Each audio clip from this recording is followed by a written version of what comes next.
cover who the conspiracy is and how the international conspiracy, the organizations we all know about, with the Council on Foreign Relations, the United Nations, and the Bohemian Grove, so on and so forth, the Skull and Bones. How are they getting into your local communities? How are these programs coming in? So as a part of that, I uncovered, the Council on Foreign Relations. They have chapters and groups in many cities across the country, and they like to focus on areas that would traditionally be more pro-independence, pro-liberty. And so they have a chapter here in Salt Lake City, and what I'm doing here is filming some B-roll to include in our video on the Council on Foreign Relations in Salt Lake City. Hey, Ben McClintock here from the Tree of Liberty Society, treeoflibertysociety.com. Make sure you do not miss another program by clicking on that notification button, clicking on that bell, click on the subscribe button, as well as go to treeoflibertysociety.com and become a member today. Support our efforts, become a part of the solution, get the training that we give to be able to help identify who the conspirators are in your neighborhood. As you can see from that little sneak peek, I am going to be just talking a little bit about some of the behind the scenes stuff we're working on with our new book and whatnot. But before we get into that, I want to encourage you to, if you want to send us a little something, grab this real quick. We had a nice member or an individual that saw one of our videos that we mentioned where you can mail us something. They emailed us something. This cool, nice wood carved, what are these called? Coasters. So pretty cool. So if you want to mail something, send it to P.O. Box 271, Lehi, Utah, 84043. P.O. Box 271, 84043. And anything you want to send us, we appreciate it. Support our efforts.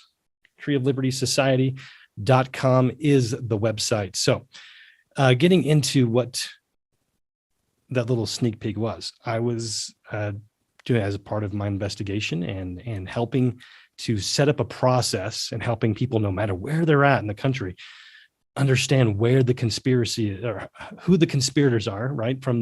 We think of the Council on Foreign Relations being from New York, and we think of like the United Nations being from New York, and a lot of the conspirators in Congress and Washington, D.C. and whatnot. But who are they in our local communities? Because a lot of times we have this mindset of, oh, that's somewhere over there, that could never happen here. And so we really have to start to realize that Agenda 2030 isn't being implemented by accident in all of our communities, happening on purpose. Who are these organizations? Who are these individuals? And so we're setting up a process. We've been able to, as you've probably hopefully seen from our previous presentations on the conspiracy in Utah, we're developing a process to be able to help people identify that no matter where they're at. And so as a part of that, so we've got this footage that you can see right now of the neighborhood of the person that owns or is on the books of owning the Salt Lake chapter of the Council on Foreign Relations. And as a part of that, we found something else that I thought was just mind-blowing, right? So a lot of times when you're doing an investigation, it's boring. There's so much you just boring. And then you find the thing you're looking for. You have to put in the effort to be able to uncover things. But we we're blessed upon additional information as we were doing this. As I was traveling in the neighborhood of the head of the Council on Foreign Relations here in Utah, I came across another house that I was like, that is bizarre. That is weird. It reminds me of the artwork of the Podestas. If you want to be horrifically disturbed, you can go and do a internet search for Podesta, John Podesta artwork, and that'll put you down a little rabbit hole there if you haven't looked into that much. But if you have, then you know exactly what I'm talking about. These pictures are creepy, but I will share on the screen some examples of that creepy nature and abusive nature. Artwork that glamorizes or at least, makes normal the abuse of children.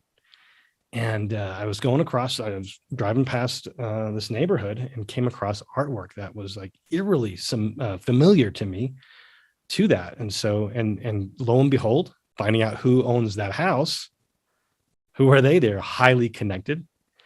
former ambassadors to several different countries, and of course, a member of the National Council on Foreign Relations. And so that's just kind of giving you a sneak peek behind the scenes of some of the things that that we're working on, and these tools that you're going to be provided especially as as a member of the Tree of Liberty Society. You can take part in this training to be able to be a big help in this, and also learn how to do it in your area.